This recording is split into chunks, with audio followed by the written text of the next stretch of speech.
അസ്സലാമു അലൈക്കും വറഹ്മത്തുള്ളാഹി. പ്രിയപ്പെട്ട വിദ്യാർത്ഥികളെ, മഹല്ലിയിൽ അടുത്തതായി നമുക്ക് പഠിക്കുവാനുള്ളത് കിതാബുൽ ബൈഅ്, കച്ചവടത്തെക്കുറിച്ചുള്ള, വിൽപ്പനയെക്കുറിച്ചുള്ള പാഠമാണ്. ഓക്കെ, നമുക്കറിയാം ഇസ്ലാമിക കർമ്മശാസ്ത്രം എന്നുള്ളത് ഒരു മനുഷ്യൻ അവൻ്റെ ജീവിതത്തിൽ എന്തെല്ലാം കർമ്മങ്ങൾ ചെയ്യുന്നുവോ അവയെല്ലാം എങ്ങനെയായിരിക്കണമെന്ന് വളരെ കൃത്യമായി പഠിപ്പിച്ചിട്ടുള്ളതാണ്. ഓക്കെ, ഫിഖ്ഹിനെ പ്രധാനമായിട്ടും നമ്മൾ 4 റുബുകളാക്കി തിരിക്കുവാറുണ്ട്. 1 ഇബാദാത്ത്, 2 മുആമലാത്ത്, 3 മുനാകഹാത്ത്, 4 ജിനായാത്ത് എന്നിവയാണവ. ഓക്കെ, ഒരു മനുഷ്യനെ സംബന്ധിച്ചിടത്തോളം അവന് ആദ്യമായിട്ട് വേണ്ടത് അവൻ്റെ മനസ്സിൻ്റെ സംതൃപ്തിയാണ് എന്നുള്ളതുപോലെ അവൻ്റെ ആത്മാവിൻ്റെ ആശ്വാസമാണ്. അല്ലേ, ഒരു മനുഷ്യൻ സൃഷ്ടിക്കപ്പെട്ടത് തന്നെ അവൻ്റെ നാഥനായിട്ടുള്ള റബ്ബിനെ, അള്ളാഹു സുബ്ഹാനഹു വ തആലയെ ആരാധിക്കാൻ വേണ്ടിയിട്ടാണ്. അതുകൊണ്ട് തന്നെ ഈ ആരാധന എങ്ങനെയുള്ളതായിരിക്കണം? അവൻ്റെ നിസ്കാരം, അവൻ്റെ നോമ്പ്, അവൻ്റെ സകാത്ത്, അവൻ്റെ ഹജ്ജ് കർമ്മങ്ങൾ, ബാക്കിയുള്ള ആരാധനാ കർമ്മങ്ങളൊക്കെ എങ്ങനെയായിരിക്കണം എന്നുള്ള കാര്യം ചർച്ച ചെയ്യുന്നതാണ് ഫിഖ്ഹിൻ്റെ ആദ്യത്തെ റുബു എന്നുള്ളത്, ഇബാദാത്ത് എന്നുള്ളത്. ഓക്കെ, രണ്ടാമതായിട്ട് നമുക്കറിയാം ഒരു മനുഷ്യൻ എന്നുള്ളത് സാമൂഹ്യ ജീവിയാണ്, മനുഷ്യനാണ് എന്നുള്ളത് കൊണ്ട് തന്നെ അവന് ഭക്ഷണം വേണ്ടിവരും, വസ്ത്രം വേണ്ടിവരും, പാർപ്പിടം വേണ്ടിവരും, ജീവിതത്തിൻ്റെ വ്യത്യസ്ത മേഖലകൾ അവന് കൈവെക്കേണ്ടി വരും. അതുകൊണ്ട് തന്നെ അതിനൊക്കെ അവന് കാശ് ആവശ്യമാണ്.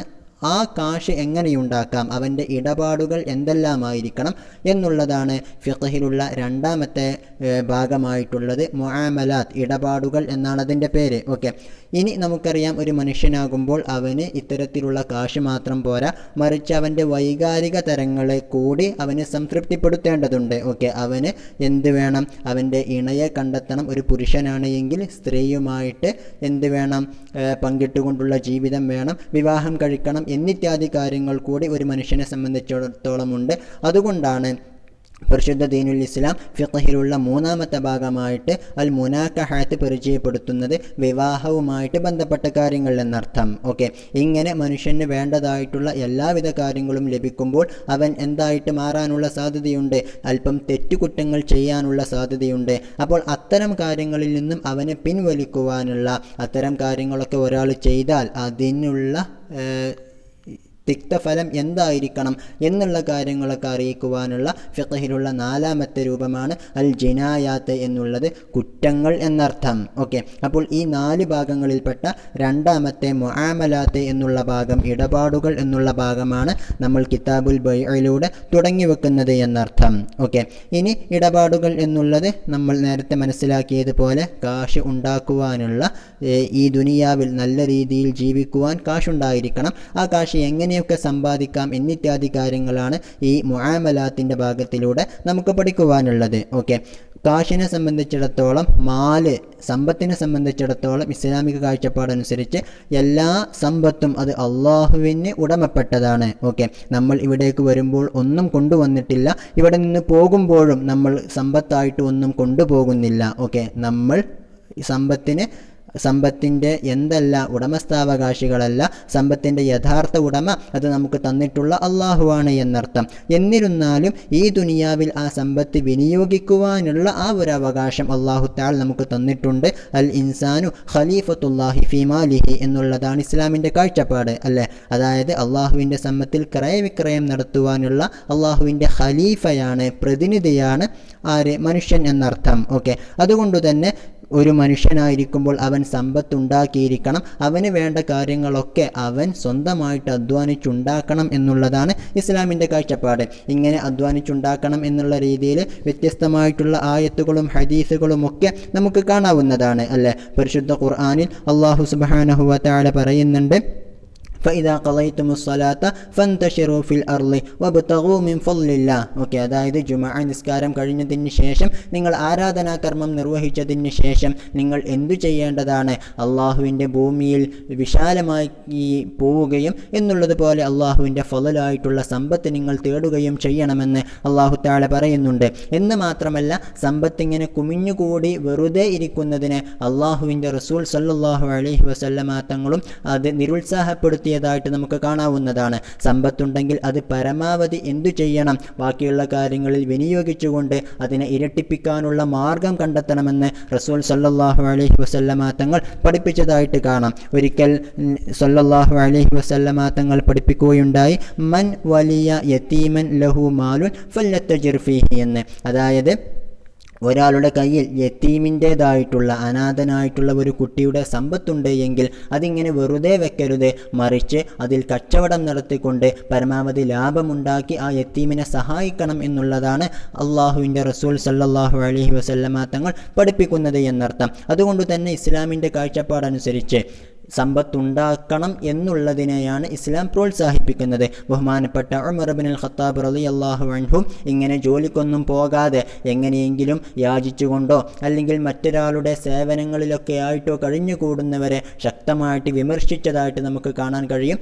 എന്നുള്ളതുപോലെ തന്നെ അവരെയെല്ലാം ജോലിയെടുപ്പിക്കാൻ വേണ്ടിയിട്ട് പ്രോത്സാഹിപ്പിച്ചതായിട്ട് നമുക്ക് കാണാൻ കഴിയുന്നതാണ്. ഓക്കെ, അതുകൊണ്ട് തന്നെ സമ്പത്തുണ്ടാക്കിയിരിക്കണം എന്നുള്ളതാണ് ഇസ്ലാം പ്രോത്സാഹിപ്പിക്കുന്ന ഒരു കാര്യം എന്ന് നമ്മൾ മനസ്സിലാക്കണം. എന്നാൽ സമ്പത്തിൻ്റെ വിഷയത്തിൽ കൃത്യമായിട്ടുള്ള മാർഗരേഖയും പരിശുദ്ധ ദീനുൽ ഇസ്ലാം നമ്മളെ പഠിപ്പിക്കുന്നുണ്ട്. ഇന്ന് ലോകത്ത് സാമ്പത്തികമായിട്ടുള്ള ധാരാളം കൺസെപ്റ്റുകളുള്ളതായിട്ട് നമുക്കറിയാം. ഒന്ന് ക്യാപിറ്റലിസം എന്നുള്ളത് മുതലാളിമാരുടെ മുതലാളിത്തവൽക്കരണമാണ്, അല്ലേ? എങ്ങനെയും പാവപ്പെട്ടവരെ എങ്ങനെ കഷ്ടപ്പെടുത്തിയിട്ടാണെങ്കിലും വേണ്ടില്ല കാശ് എങ്ങനെ നേടിയെടുക്കാം, മുതലാളിമാർക്ക് എങ്ങനെ പിന്നെയും സമ്പന്നരാകാം എന്നുള്ള ഒരു തത്വമാണ് ക്യാപിറ്റലിസം മുന്നോട്ട് വെക്കുന്നത്. ഓക്കെ, അതിനോട് നേരെ വിപരീതമായിട്ടുള്ള ഒരു ആശയമാണ് സോഷ്യലിസം എന്നുള്ളത്. സോഷ്യലിസം എന്ന് പറഞ്ഞാൽ ആർക്കും പ്രൈവറ്റ് ആയിട്ടുള്ള പ്രോപ്പർട്ടി ഇല്ല, മറിച്ച് ഒരു സമൂഹത്തിലുണ്ടാകുന്ന ഒരു സ്റ്റേറ്റിലുണ്ടാകുന്ന ഏത് സമ്പത്താണെങ്കിലും അത് ഗവൺമെൻറ്റിന് അവകാശപ്പെട്ടതാണ്, അതെല്ലാവരും തുല്യമായിട്ട് എടുക്കേണ്ടതാണ് എന്നുള്ളൊരു ആശയമാണ് സോഷ്യലിസം പറയുന്നത്. ഓക്കെ, ഇതുകൊണ്ട് ഒരു സമൂഹത്തിന് കോട്ടങ്ങൾ ഉണ്ടാകാനുള്ള സാധ്യത ഏറെയാണ്. കാരണം ഒരാൾ എത്ര സമ്പത്തുണ്ടാക്കിയാലും അതിൻ്റേതായിട്ടുള്ള ഒരു നേട്ടം അവനുണ്ടായിരിക്കുന്നതല്ല, മറിച്ച് അവനുണ്ടാക്കിയിട്ടുള്ള സമ്പത്ത് ഗവൺമെൻറ്റിൻ്റേതാവുകയും അത് ഗവൺമെൻറ് ബാക്കിയുള്ളവർക്ക് എല്ലാവർക്കും വീതിക്കുകയും ചെയ്യുന്ന ഒരു വ്യവസ്ഥിതിയാകുമ്പോൾ ആർക്കും സമ്പത്തുണ്ടാക്കാനുള്ള ഒരു മോഹമുണ്ടാവുകയില്ല. കാരണം അവന് അതിൻ്റേതായിട്ടുള്ള നേട്ടമുണ്ടാകുന്നില്ല. അത് കാരണത്താൽ ഒരു സ്റ്റേറ്റിൻ്റെ പ്രൊഡക്ഷൻ ഇല്ലാതാവുകയാണ് ചെയ്യുന്നത്. ഒരു സ്റ്റേറ്റ് അതുകൊണ്ട് തന്നെ ശോഷിക്കുകയാണ് ചെയ്യുന്നത് എന്നർത്ഥം. ഓക്കെ, എന്നാൽ പരിശുദ്ധ ദീനുൽ ഇസ്ലാമിന് ഈ ഒരു വിഷയത്തിൽ കൃത്യമായിട്ടുള്ള ഒരു നിലപാടുള്ളതായിട്ട് നമുക്ക് കണ്ടെത്താൻ കഴിയും. അതായത് പ്രൈവറ്റ് പ്രോപ്പർട്ടി ഉണ്ട്, അതായത് ഒരാൾ സമ്പാദിക്കുന്നത് അവന് തന്നെ എടുക്കാവുന്നതാണ്. എന്നാൽ അതിൽ നിന്നും പാവപ്പെട്ടവരുടെ അവകാശങ്ങൾ അത് ഒരിക്കലും ധ്വംസിക്കപ്പെടാൻ പാടില്ല. പാവപ്പെട്ടവരും പണക്കാരും തമ്മിൽ എന്തുണ്ടാകാൻ പാടില്ല? സമ്പത്തിൻ്റെ വിഷയത്തിൽ കൂടുതൽ അകലങ്ങൾ നാൾക്കുനാൾ വർദ്ധിക്കാൻ പാടില്ല. അതുകൊണ്ട് തന്നെ ക്യാപിറ്റലിസം ഇന്ന് മുന്നോട്ട് വെക്കുന്ന പലിശ പോലത്തെ സമ്പ്രദായങ്ങൾ, അല്ലെങ്കിൽ ഇന്ന് വലിയ വലിയ മുതലാളിമാർ ബാക്കിയുള്ളവരെ കബളിപ്പിച്ചുണ്ടാക്കുന്ന വ്യത്യസ്തമായിട്ടുള്ള കമ്പനികൾ തുടങ്ങുന്നതിലൂടെ പാവപ്പെട്ടവരുടെ കാശ് വലിച്ചു കൊണ്ടുപോകുന്ന ഖററുകളുള്ള ചതികളുള്ള കച്ചവട സമ്പ്രദായങ്ങളെയെല്ലാം ഇസ്ലാം നിരാകരിക്കുന്നതായിട്ട് കാണാം. എന്നുള്ളതുപോലെ തന്നെ സ്വദഖ പോലത്തെ, സകാത്ത് പോലത്തെ ധാരാളം കാര്യങ്ങൾ പരിശുദ്ധ ദീനുൽ ഇസ്ലാം ശറഅാക്കുന്നതായിട്ടും അതായത് എന്തു ചെയ്യുന്നതായിട്ടും മുഅ്മിനീങ്ങളെ നിർബന്ധിപ്പിക്കുന്നതായിട്ട് നമുക്ക് കാണാൻ കഴിയും. അതായത് പാവപ്പെട്ടവരെ സഹായിക്കണം, അത് ഭക്ഷണം കൊടുത്തിട്ടായാലും വേണ്ടില്ല, എന്നുള്ളതുപോലെ കുമിഞ്ഞുകൂടി നിൽക്കുന്ന സമ്പത്താണ് എങ്കിൽ അതിൽ നിന്നും കൊടുത്തിട്ടായാലും പാവപ്പെട്ടവരെ നിർബന്ധമായിട്ടും സക്കാത്ത് കൊണ്ട് സഹായിക്കണമെന്ന് പരിശുദ്ധ ദീനുൽ ഇസ്ലാം മുന്നോട്ട് വെക്കുന്നുണ്ട്. ഓക്കെ, എന്നുള്ളതുപോലെ തന്നെ നമ്മളൊന്ന് മനസ്സിലാക്കിയാൽ സമ്പത്തിൻ്റെ വിഷയത്തിൽ പരിശുദ്ധ ഖുർആനിലുള്ള ആയത്തുകൾ, തിരു ഹദീസുകൾ എന്നിവയെല്ലാം വളരെ കൃത്യമായിട്ട് തന്നെ സമ്പത്തിൻ്റെ വിഷയം പ്രതിപാദിച്ചതായിട്ട് നമുക്ക് കാണാൻ കഴിയും. ഓക്കെ, പരിശുദ്ധ ഖുർആനിൽ നോക്കിയാൽ നിസ്കാരം എത്ര വഖ്താണ് എന്നുപോലും ലാഹിറായിട്ടുള്ള രീതിയിൽ നമുക്ക് പ്രകടമായിട്ട് കാണുന്ന രീതിയിൽ അതിൽ റെക്കോർഡ് ചെയ്യപ്പെട്ടിട്ടില്ല എന്ന് നമുക്ക് കാണാം. എന്നാൽ ഫറായിലിൻ്റെ നിയമങ്ങൾ, അതായത് ഒരാൾ മരിച്ചാൽ അവൻ്റെ അനന്തരാവകാശം എങ്ങനെയാണ് വീതിക്കപ്പെടേണ്ടത് എന്നുള്ള വിവരം, എന്നുള്ളതുപോലെ ഒരാളുടെ സകാത്തിൻ്റെ സമ്പത്ത് അത് ആർക്കൊക്കെ കൊടുക്കണം എന്നുള്ള കൃത്യമായിട്ടുള്ള വിവരം, എന്നുള്ളതുപോലെ സാമ്പത്തികമായിട്ടുള്ള രീതിയിലുള്ള എല്ലാവിധ കാര്യങ്ങളും വളരെ കൃത്യമായിട്ട് തന്നെ പരിശുദ്ധ ഖുർആനിൽ വിവരിച്ചതായിട്ട് നമുക്ക് കാണാം. അതായത് ഈ ഒരു വിഷയത്തിൽ, സമ്പത്തിൻ്റെ വിഷയത്തിൽ ഒരിക്കലും ഒരു പാവപ്പെട്ടവനായാലും ഏത് മനുഷ്യനായാലും എന്ത് ചെയ്യാൻ പാടില്ല? ചൂഷണത്തിന് ഇരയാകാൻ പാടില്ല. അതിൻ്റെ കൃത്യമായിട്ടുള്ള മാർഗരേഖ അള്ളാഹു തന്നെ നൽകുന്നുണ്ട് എന്നർത്ഥം. ഓക്കെ, ഇതാണ് സമ്പത്തിൻ്റെ വിഷയത്തിൽ മുആമലാത്തിലേക്ക് കടക്കുമ്പോൾ നമ്മൾ അടിസ്ഥാനപരമായിട്ട് മനസ്സിലാക്കേണ്ടത്. ഇനി നമ്മൾ നേരത്തെ സൂചിപ്പിച്ചു, സമ്പത്തുണ്ടാക്കുന്ന വിഷയത്തിൽ ഇസ്ലാമിന് അതിൻ്റേതായിട്ടുള്ള മാർഗരേഖകളുണ്ട്. ഒരു തരത്തിലുള്ള ചൂഷണവും ഇസ്ലാം അംഗീകരിക്കുന്നില്ല എന്ന്. അതുകൊണ്ട് തന്നെ ഈ വിഷയത്തിൽ ഇസ്ലാമിലെ പ്രത്യേക നിയമങ്ങളും കാര്യങ്ങളുമൊക്കെയുണ്ട്. ബഹുമാനപ്പെട്ട ഗസാലി റഹ്മഹുല്ല പറയുന്നതായിട്ട് നമുക്ക് കാണാം, മൻ അറാദ അൻ യക്തസിബ യജിബു അൻ യഅരിഫ അൻ സിത്തത്തി ഉഖൂദ്. ഒരാൾ സമ്പത്തുണ്ടാക്കാൻ ഉദ്ദേശിക്കുകയാണ് എങ്കിൽ അദ്ദേഹം എന്തായിരുന്നാലും നിർബന്ധമായിട്ടും 6 ഇടപാടുകളെ കുറിച്ച് മനസ്സിലാക്കേണ്ടതാണ്. 1 അൽ ബൈഅ, 2 അൽ റിബ, 3 അസ്സലമി, 4 അൽ ഇജാറത്തി, 5 അൽ ഖിറാളി, 6 അശ്ശിർക്കത്തി.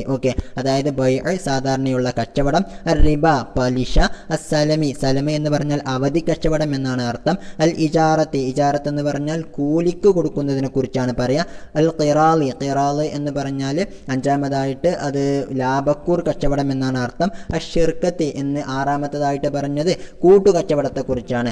ഏതായാലും ഈ 6 കാര്യങ്ങളെക്കുറിച്ചും കൃത്യമായിട്ടുള്ള അറിവ് ഒരാൾക്കുണ്ടായിരിക്കണം എന്നാണ് ഗസാലി റഹ്മഹുല്ല പറയുന്നത്.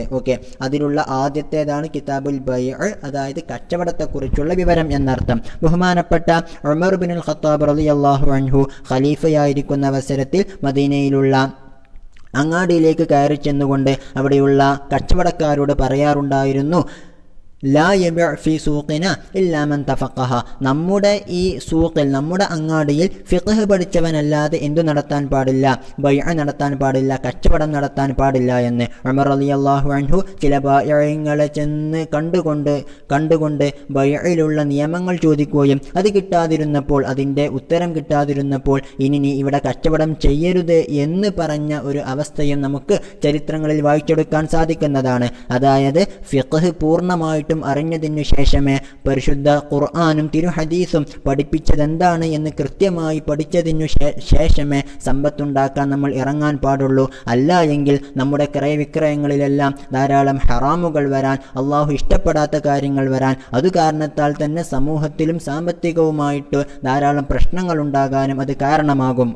ബഹുമാനപ്പെട്ട നബി കരീം സല്ലല്ലാഹു അലൈഹി വസല്ലമ തങ്ങൾ അവസാന നാളിനെ കുറിച്ച് പറഞ്ഞതാണ്, യഅതി അലന്നാസി സമാനുൻ ലാ യുബാലിൽ മർഉ മാ അഖദ മിൻഹു അമിനൽ ഹലാലി അമിനൽ ഹറാമി എന്ന്. ഇനി ജനങ്ങളിൽ ഒരു നാൾ വരാനുണ്ട്, ആ നാളിൽ ജനങ്ങളെല്ലാം സമ്പത്തുണ്ടാക്കും, പക്ഷേ അത് ഹലാലിൽ നിന്നാണോ ഹറാമിൽ നിന്നാണോ എന്ന് ചിന്തിക്കുക പോലും അന്ന് മനുഷ്യർ ചെയ്യുകയില്ല എന്ന് സല്ലല്ലാഹു അലൈഹി വസല്ലമ തങ്ങൾ പഠിപ്പിക്കുകയുണ്ടായി. അല്ലാഹു തആല കാത്തുരക്ഷിക്കുമാറാവട്ടെ. അതുകൊണ്ട് തന്നെ നിർബന്ധമായിട്ടും ബൈഅനെക്കുറിച്ച്, കച്ചവടത്തെക്കുറിച്ച്, അതിനുശേഷമുള്ള മുആമലാത്തിൻ്റെ എല്ലാവിധ കാര്യങ്ങളെക്കുറിച്ചും നമ്മൾ കൃത്യമായിട്ട് മനസ്സിലാക്കേണ്ടതുണ്ട്. അപ്പോൾ ആദ്യമായിട്ട് നമുക്ക് കിതാബുൽ ബൈഅയിലേക്ക് കടക്കാം. കച്ചവടത്തെക്കുറിച്ചാണ് നമ്മൾ പറയുന്നത്. കച്ചവടത്തിൽ ഇസ്ലാം പാലിക്കണമെന്ന് പറയുന്ന നിബന്ധനകൾ എന്തെല്ലാമാണ് എന്ന് കൃത്യമായി മനസ്സിലാക്കേണ്ടതുണ്ട്. കിതാബിലേക്ക് നോക്കുക, കിതാബുൽ ബൈഅ. ആദ്യമായിട്ട് ബൈഅ എന്നുള്ളതിൻ്റെ ഒരു തസവ്വുർ, അത് എങ്ങനെയാണ് എന്നുള്ള കാര്യം വിവരിക്കുകയാണ്. ഹുവ കഖൗലിഹി, ബൈഅ എന്ന് പറഞ്ഞാൽ ഒരാൾ പറയുന്നത് പോലെയാണ്, ബിഅതുക ഹാദാ ബികദാ, ഇന്നാലിന്ന വസ്തുവിന് പകരമായി ഈ വസ്തു നിനക്ക് ഞാൻ വിറ്റിരിക്കുന്നു, 100 രൂപയ്ക്ക് പകരമായി ഈ പുസ്തകം നിനക്ക് ഞാൻ വിറ്റിരിക്കുന്നുവെന്ന് ബായിഅ പറയുന്നത് പോലെയാണ്. ഫയഖൂല, അപ്പോൾ മറ്റൊരാൾ, അതായത് മുഷ്തരി പറയുകയാണ്, ഇഷ്തറൈതുഹു ബിഹി, ഈ പുസ്തകം 100 രൂപയ്ക്ക് പകരമായി ഞാനിതാ വാങ്ങിയിരിക്കുന്നുവെന്ന് പറയുന്നതാണ്. ഇതാണ് ഒരു ബൈഅന്റെ രൂപം. അപ്പോൾ ഈ ബൈഅന്റെ രൂപത്തിൽ നിന്ന് നമുക്ക് എന്ത് മനസ്സിലായി? ഫയതഹഖഖു, അപ്പോൾ ഒരു ബൈഅ ഉണ്ടായിത്തീരുന്നു, അത് യാഥാർത്ഥ്യമാകുന്നു. ബിൽ ആഖിദി, ഇടപാടുകാരെ കൊണ്ടും, വൽ മഅഖൂദി അലൈഹി, ഇടപാട് നടത്തപ്പെടുന്ന വസ്തുവിനെ കൊണ്ടും. ആഖിദ് എന്ന് പറഞ്ഞാൽ 2 പേരുണ്ടാകും, ഇടപാടുകാരെന്ന് പറയുമ്പോൾ ബായിഉം മുഷ്തരിയും ഉണ്ടാകും. മഅഖൂദ് അലൈഹി എന്നാലും 2 കാര്യങ്ങൾ ഉണ്ടാകും. ഒന്ന് സമന്, ഇവൻ വിലയായിട്ട് നൽകുന്ന കാര്യവും, മറ്റേതൊന്ന് മുസമ്മന് അല്ലെങ്കിൽ മബീഅ, അതായത് ബായിഅ വിൽക്കുന്ന വസ്തുവും. ഇത് 2നെ കുറിച്ചാണ് നമ്മൾ മഅഖൂദ് അലൈഹി എന്ന് പറയുന്നത്. വലഹുമാ ശുറൂത്തുൻ തഅതി, ഈ 2 കാര്യത്തിനും, ആഖിദിനും മഅഖൂദ് അലൈഹിക്കും ചില ഷർത്തുകളുണ്ട്, അവ വരാനിരിക്കുന്നുവെന്നർത്ഥം. അപ്പോൾ ഫയതഹഖഖു ബിൽ ആഖിദി വൽ മഅഖൂദി അലൈഹി വസ്സീഗത്തി ലത്തി ബിഹാ യുഖദു. ഏതൊരു സീഗ കൊണ്ടാണോ, ഏതൊരു പദം കൊണ്ടാണോ ഒരു ബൈഅ നടത്തപ്പെടുന്നത്, ആ സീഗ കൊണ്ടുമാണ് എന്തുണ്ടാകുന്നത്? ബൈഅ തഹഖഖാകുന്നത് എന്നർത്ഥം. ഏതായാലും ഈ 3 റുക്നുകളാണ് ബൈഅനുള്ളത് എന്ന് നമ്മൾ പഠിച്ചു.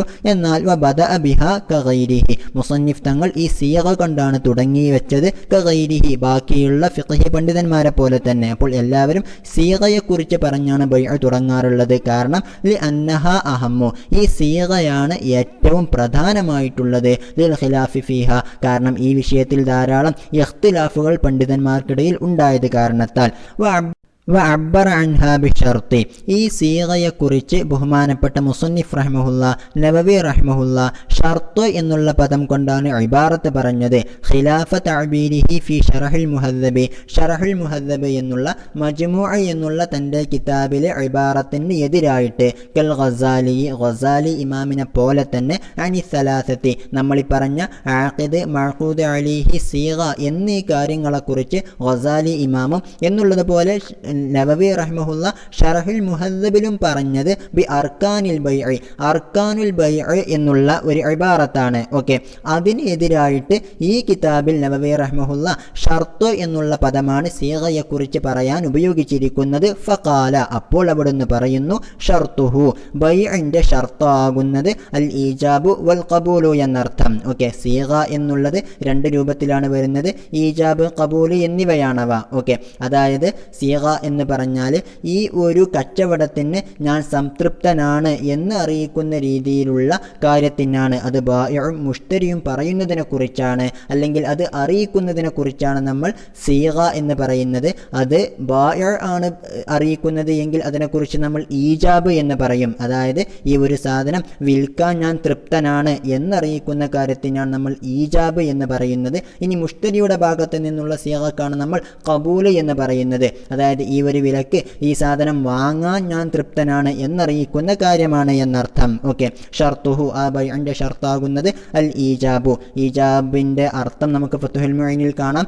മാ ദല്ല അല തംലീകി ദലാലത്തൻ ലാഹിറത്തൻ. ഓക്കെ, ഈ ഒരു സാധനം ഉടമപ്പെടുത്തി കൊടുക്കാൻ, മറ്റൊരാൾക്ക് നൽകാൻ ഞാൻ തൃപ്തനാണ് എന്ന് പ്രകടമായ രീതിയിൽ അറിയിക്കുന്ന സാധനത്തിനാണ്, കാര്യത്തിനാണ് നമ്മൾ എന്തെന്ന് പറയാറുള്ളത്, ഈജാബ് എന്ന് പറയാറുള്ളത്. അതിൻ്റെ ഒരു ഉദാഹരണമാണ് കബിഅ്തുക വമല്ലക്തുക. ബായിഉ പറയാണ് ഞാൻ ഇതിനെ നിനക്ക് വിറ്റിരിക്കുന്നു, ഞാൻ ഇതിനെ ഉടമപ്പെടുത്തി തന്നിരിക്കുന്നു എന്നുള്ളത് പോലെ.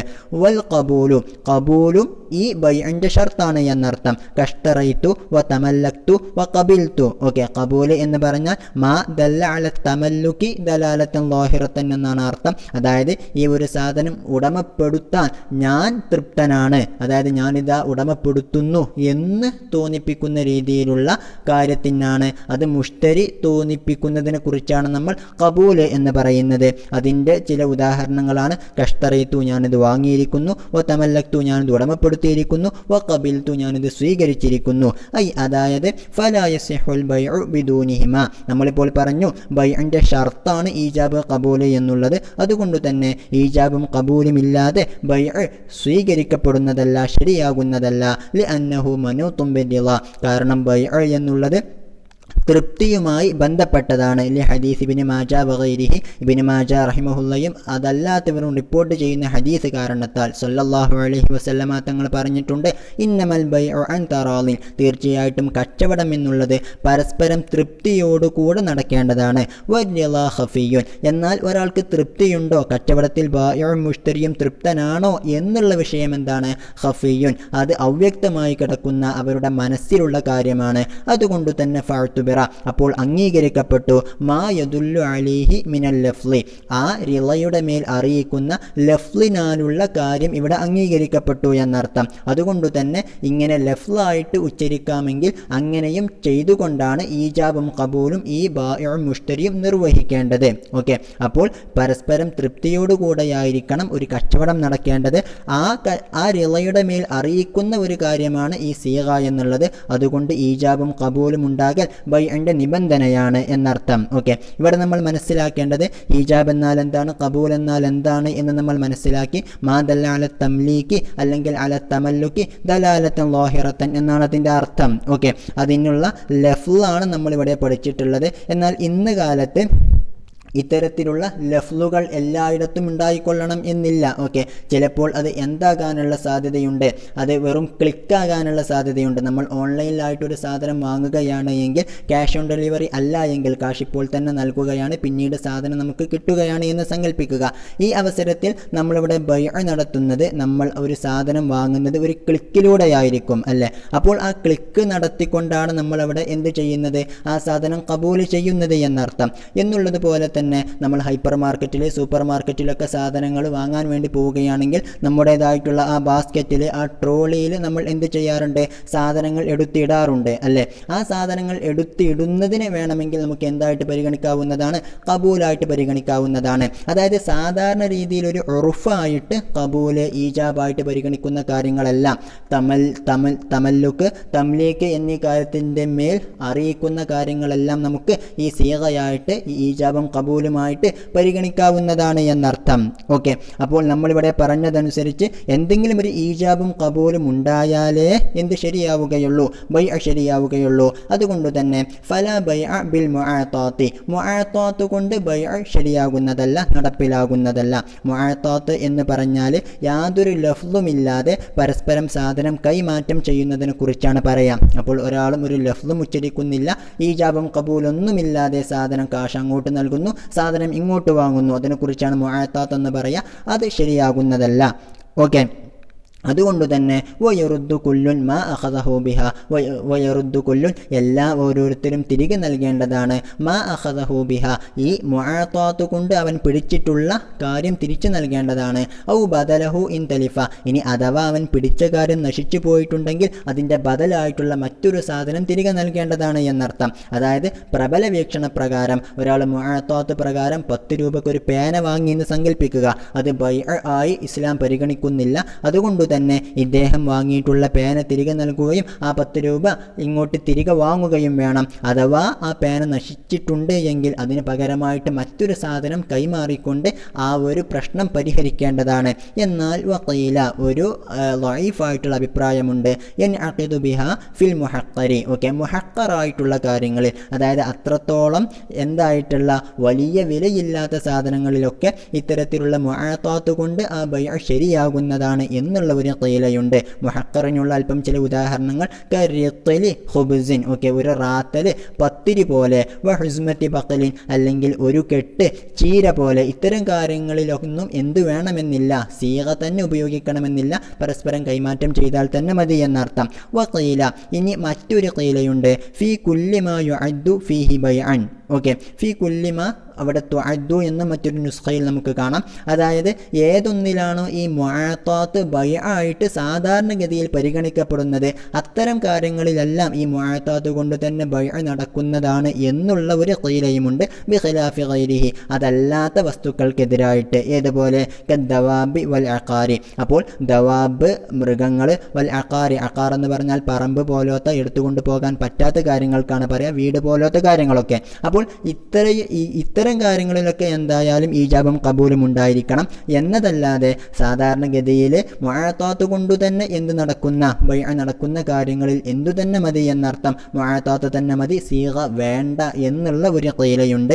എന്ന് മാത്രമല്ല വഖ്താറഹുൽ മുസന്നിഫു ഫിർ റൗളതി വഗൈരിഹ, റൗള എന്നുള്ള തൻ്റെ കിതാബിലും അതല്ലാത്ത കിതാബുകളിലും ബഹുമാനപ്പെട്ട മുസന്നിഫ് റഹിമഹുല്ല നവവി ഇമാം ഈ ഒരു ഖീലയെയാണ് മുഖ്താറാക്കുന്നത്, തിരഞ്ഞെടുക്കുന്നത് എന്നർത്ഥം. അപ്പോൾ ഇതനുസരിച്ചിട്ടാണ്, ഈ ഒരു മുഖ്താറായ അഭിപ്രായം അനുസരിച്ചിട്ടാണ് നമ്മളിപ്പോൾ സാധനങ്ങൾ വാങ്ങുന്നതൊക്കെ. നമ്മൾ ഒരു കടയിൽ നിന്ന് സാധനം വാങ്ങുമ്പോൾ ഞാനിതാ ഇത് വാങ്ങിയിരിക്കുന്നുവെന്നോ അല്ലെങ്കിൽ ആ ബായ ഞാനിതാ ഇത് വിറ്റിരിക്കുന്നുവെന്നും പറയാറില്ല. അതായത് മുസന്നിഫ് റഹിമഹുല്ല, നവവി റഹിമഹുല്ല മുഖ്താറാക്കിയിട്ടുള്ള ഈ അഭിപ്രായം അനുസരിച്ചിട്ടാണ് നമ്മളത് ചെയ്യുന്നത് എന്നർത്ഥം.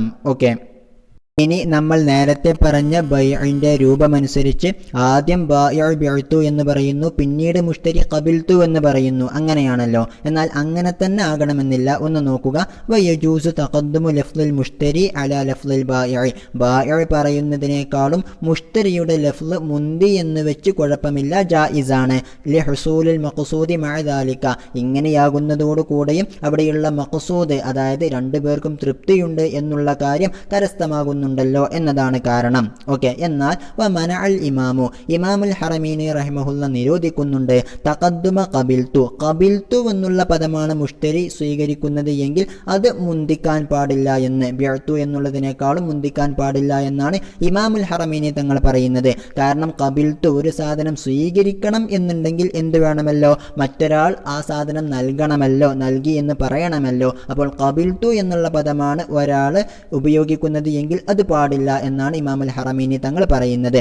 ഇനി വജസമ റാഫിഉ വൽ മുസന്നിഫു ബിജവാസിഹി ഫി അഖദി നിക്കാഹി. ഓക്കെ, എന്നാൽ നിക്കാഹ് എന്നുള്ള അഖദിൽ, നിക്കാഹ് എന്നുള്ള ഇടപാടിൽ ഇങ്ങനെ ഖബിൽതു എന്നുള്ള പദമാണെങ്കിൽ കൂടി അത് ഈജാബിനേക്കാളും മുന്തിക്കാവുന്നതാണ് എന്നുള്ള കാര്യം റാഫിഉ ഇമാമും നവവി ഇമാമും ഉറപ്പിച്ച് പറയുന്നുണ്ട്. വൽ ബൈഉ മിസ്ലുഹു, കച്ചവടവും അങ്ങനെ തന്നെയാണ്. അതായത് നിക്കാഹിൽ അത് പറ്റുമെങ്കിൽ ബൈഇൽ അത് എന്തായാലും പറ്റുന്നതാണ് എന്നാണ് റാഫിഉ ഇമാമും മുസന്നിഫ് റഹിമഹുല്ലയുടെയും അഭിപ്രായത്തിൽ നിന്ന് നമുക്ക് മനസ്സിലാകുന്നത്.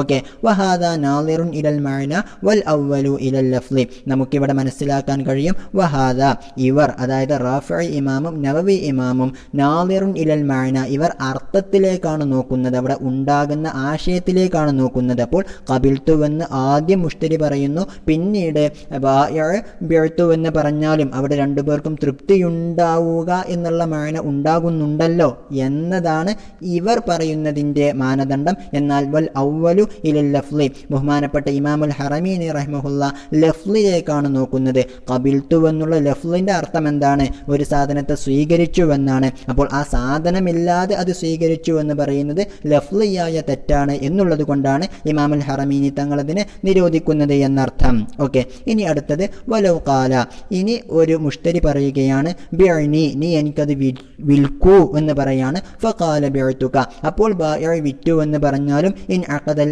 ബൈഉ ഫിൽ അൽഹരി, അൽഹറായിട്ടുള്ള അഭിപ്രായ പ്രകാരം അവിടെയുള്ള ബൈഉ ശരിയായിട്ടുണ്ട്. ലിദലാലത്തി ബിഅ്നി അലൽ, കാരണം ബിഅ്നി എന്നുള്ള പദം ആ മുഷ്തരിക്ക് അത് വാങ്ങാനുള്ള തൃപ്തിയുണ്ട് എന്നുള്ള കാര്യം അറിയിക്കുന്നുണ്ട് എന്നത് കാരണത്താൽ. എന്നാൽ വസാനി, ഈ അൽഹറിൻ്റെ സാനി പറയുന്ന അഭിപ്രായം, ലോഹിറായിട്ടുള്ള അഭിപ്രായം ലാ യൻഅഖിദു, ഇങ്ങനെ പറയുകയാണെങ്കിൽ ആ ബൈ അവിടെ ശരിയാവുകയില്ല. ലിഹ്തിമാലി ബിഅ്നി ലിസ്തിബാനത്തി റഗ്ബത്തി. ഓക്കെ, കാരണം ബിഅ്നി എന്ന് ഈ മുഷ്തരി പറയുന്നത് അവന് അതിന് എന്തുണ്ടോ, ഇത് വിൽക്കാൻ അവൻ തൽപരനാണോ എന്ന് അന്വേഷിക്കാൻ വേണ്ടിയാകാനുള്ള സാധ്യതയുണ്ടല്ലോ. അത് ആ മുഷ്തരിക്ക് സാധനം വാങ്ങാൻ വേണ്ടിയിട്ടല്ല, മറിച്ച് ബായർ ആ വസ്തു വിൽക്കാൻ തൽപരനാണോ എന്നറിയാൻ വേണ്ടി മാത്രമാകാനുള്ള സാധ്യതയുണ്ടല്ലോ എന്നർത്ഥം. ഓക്കെ, ഏതായാലും അൽഹറായിട്ടുള്ള അഭിപ്രായ പ്രകാരം നമ്മൾ പഠിച്ചു ബിഅ്നി എന്നുള്ള പദമാണ് മുഷ്തരി ഉപയോഗിക്കുന്നതെങ്കിൽ അത് നമുക്ക് പരിഗണിക്കാവുന്നതാണ് എന്ന്. ഇനി അതിനെക്കുറിച്ചുള്ള ഒരു ചർച്ച. വബിഹാദിഹി സീഗത്തി, ഈ ഒരു സീഗ കൊണ്ടാണ്, ബിഅ്നി എന്നുള്ള സീഗ കൊണ്ടാണ്, തഖ്ദീറൻ സങ്കൽപ്പിച്ചുകൊണ്ട്, അപ്പോൾ ബിഅ്നി എന്നുള്ള സീഗ സങ്കൽപ്പിച്ചുകൊണ്ടാണ് അൽ ബൈഉൽ ലിംനിയു ഫി അഅ്തിഖ അബ്ദക അന്നി ബികദ, അഅ്തിഖ അബ്ദക അന്നി ബികദ എന്നൊരാൾ പറയുകയാണെങ്കിൽ അതിന് ഉള്ളിലുള്ള അൽ ബൈഉൽ ലിംനി നടക്കുന്നത് ഈ ബിഅ്നി എന്നുള്ള ഒരു സീഗ സങ്കൽപ്പിച്ചുകൊണ്ടാണ് എന്നർത്ഥം. ഓക്കെ, സെയ്ദ് അംറിനോട് പറയാണ്, നിന്റെ അടിമയെ എന്നെ തൊട്ട് 1,00,000 രൂപയ്ക്ക് പകരമായിട്ട് നീ അഅ്തിഖ് ചൊല്ലണം എന്ന്. ഓക്കെ, ഫഫഅല, അപ്പോൾ അംർ അത് ചെയ്യുകയും ചെയ്തു. അതായത് ഈ സെയ്ദിൽ നിന്നും 1,00,000 രൂപ സ്വീകരിക്കുകയും അതിന് പകരമായിട്ട് ആ അടിമയെ മോചിപ്പിക്കുകയും ചെയ്താൽ അവിടെ അതിൻ്റെ ഉള്ളിൽ ഒരു ബൈഅ നടക്കുന്നുണ്ട്. അതായത് ഈ സെയ്ദ് പറയുന്നിടത്ത് എന്തുകൂടിയുണ്ട്? ആദ്യം 1,00,000 രൂപയ്ക്ക് പകരമായിട്ട് ആ അടിമയെ നീ എനിക്ക് വിൽക്കണം, എന്നിട്ട് നീ അഅ്തിഖ് ചൊല്ലണം എന്നാണ് അവിടെ യഥാർത്ഥത്തിൽ ഉണ്ടായിട്ടുള്ളത്. അതായത് അഅ്തിഖ അബ്ദക അന്നി ബികദ എന്നുള്ളതിൻ്റെ ഉള്ളിൽ ഒരു ബൈഅ നടക്കുന്നുണ്ട്. ആ ബൈഅനെ ഇവിടെ സങ്കൽപ്പിക്കുന്നത് ബിഅ്നി എന്നുള്ള പദം കൊണ്ടാണ്. അപ്പോൾ ഈ സെയ്ദ് എന്നുള്ള വ്യക്തി ബിഅ്നി എന്നുള്ള പദം അവിടെ പറഞ്ഞിട്ടുണ്ട് എന്ന് സങ്കല്പിച്ചുകൊണ്ടാണ് ആ ലിംനിയായിട്ടുള്ള ബൈഅ അവിടെ നടക്കുന്നത് എന്നർത്ഥം. അതുകൊണ്ട് തന്നെ ഫഇന്നഹു യഅ്തിഖു അനി ത്വാലിബി, ഇവിടെ ഇത് ചെയ്യാൻ ആവശ്യപ്പെട്ട ആളെ തൊട്ട്, നമ്മുടെ ഉദാഹരണത്തിലെ സെയ്ദിനെ തൊട്ടാണ് ആ അടിമ അവിടെ മോചിതനാകുന്നത്. വയൽസമുഹുൽ ഇവളു കമാ സയതി ഫി കഫാറത്തുൽ ലിഹാർ. ഓക്കെ, കഫാറത്തുൽ ലിഹാറിൽ ഇനി വരാനിരിക്കുന്നത് പോലെ ഈ സെയ്ദ് ഇവിടെയുള്ള ത്വാലിബ് എന്ത് നൽകുകയും വേണം, ആ പറഞ്ഞിട്ടുള്ള ഇവള് ആ 1,00,000 രൂപ നൽകുകയും വേണം, അതും നിർബന്ധമാണ് എന്നർത്ഥം. അപ്പോൾ ഏതുപോലെയാണ് ഫകഅന്നഹു ഖാല, അപ്പോൾ ഇവിടെയുള്ള തോലിബ് നമ്മുടെ ഉദാഹരണത്തിലുള്ള സെയ്ദ് പറഞ്ഞതുപോലെയാണ് ബിഅനീഹി, നീ എനിക്ക് ആ അടിമയെ വിൽക്കണം, വഅഅ്തിഖ്ഹു അന്നി, ഓക്കെ, എന്നുള്ളതുപോലെ എന്നെ തൊട്ട് അതിന് ഇഅ്തിഖ് ചൊല്ലുകയും വേണം എന്ന് പറഞ്ഞതുപോലെയാണ് വഖദ് അജാബഹു, ഇവിടെ മറ്റേയാൾ അതായത് ഇത് മോചിപ്പിക്കുന്ന ആൾ അദ്ദേഹത്തിന് ഉത്തരം നൽകുകയും ചെയ്തിട്ടുണ്ട്. നമ്മുടെ ഉദാഹരണത്തിലെ അംർ അങ്ങനെ തൻ്റെ അടിമയെ സ്വതന്ത്രനാക്കുകയും ചെയ്തിട്ടുണ്ട്. അപ്പോൾ ഏതായാലും അഅ്തിഖ് അബ്ദക അന്നി ബികദ എന്നുള്ളതിൻ്റെ ഉള്ളിൽ ബിഅനി എന്നുള്ള ഒരു പദവും നമ്മൾ സങ്കല്പിക്കണം. അങ്ങനെ സങ്കല്പിച്ചതിൻ്റെ അടിസ്ഥാനത്തിൽ ഈ അടിമ ആദ്യം സെയ്ദിൻ്റേതായി മാറുന്നു, എന്നിട്ടാണ് ഈ അംർ അവനെ സ്വതന്ത്രനാക്കുന്നത് എന്നർത്ഥം. ഓക്കെ, ഇനി അടുത്തത് വലു ഖാല, ഇനി ബായിഉ പറയാണ് എന്ത്, ഇഷ്തരി മിന്നി, നീ എന്നിൽ നിന്നും വാങ്ങണം എന്ന് പറയാണ്. ഫഖാല ഇഷ്തറൈതു, അപ്പോൾ മുഷ്തരി ഞാൻ വാങ്ങി എന്ന് പറഞ്ഞാൽ ഫകമാലു ഖാല ബിഅനി ഫഖാല ബിഅതുക, അപ്പോൾ നമ്മൾ നേരത്തെ പഠിച്ച മുഷ്തരി ബിഅനി എന്ന് പറയുകയും ബായിഉ ബിഅതുക എന്ന് പറയുന്നതിൻ്റെയും സ്ഥാനത്താണ്. അതായത് അൽഹറായിട്ടുള്ള അഭിപ്രായ പ്രകാരം അത് ശരിയാകുന്നതാണ്. ഖാലഹുൽ ബഗ്വിയു, ബഗ്വി ഇമാമാണ് ഈ ഒരു അഭിപ്രായം പറഞ്ഞിട്ടുള്ളത്. ഇനി ഏതായാലും സുമ്മ, ഇനി നമ്മൾ മനസ്സിലാക്കേണ്ടത് മാ ദുകിറ സ്വരീഹുൻ, ഇപ്പോൾ പറഞ്ഞ കാര്യങ്ങളെല്ലാം അതായത് ഇഷ്തറൈതു ഖബിൽതു പോലത്തെ പദങ്ങൾ എന്നുള്ളതുപോലെ ബിഅതു മല്ലക്തുക പോലത്തെ പദങ്ങളെല്ലാം ബൈഅന്റെ വിഷയത്തിൽ സ്വരീഹായിട്ടുള്ള വ്യക്തമായിട്ടുള്ള പദങ്ങളാണ്. അതായത് ബിഅതു എന്ന് ഒരാൾ പറയുകയാണെങ്കിൽ അത് അയാൾ ബൈഅന് തൽപരനായിട്ട് തന്നെയാണ് പറയുന്നത് എന്നർത്ഥം. ഇനി അടുത്തത് കിനായത്തായിട്ടുള്ള പദങ്ങളാണ് പഠിക്കുവാനുള്ളത്. ഇൻഷാ അല്ലാഹ് നമുക്ക് പഠിക്കാം. അസ്സലാമു അലൈക്കും വറഹ്മത്തുള്ളാഹി.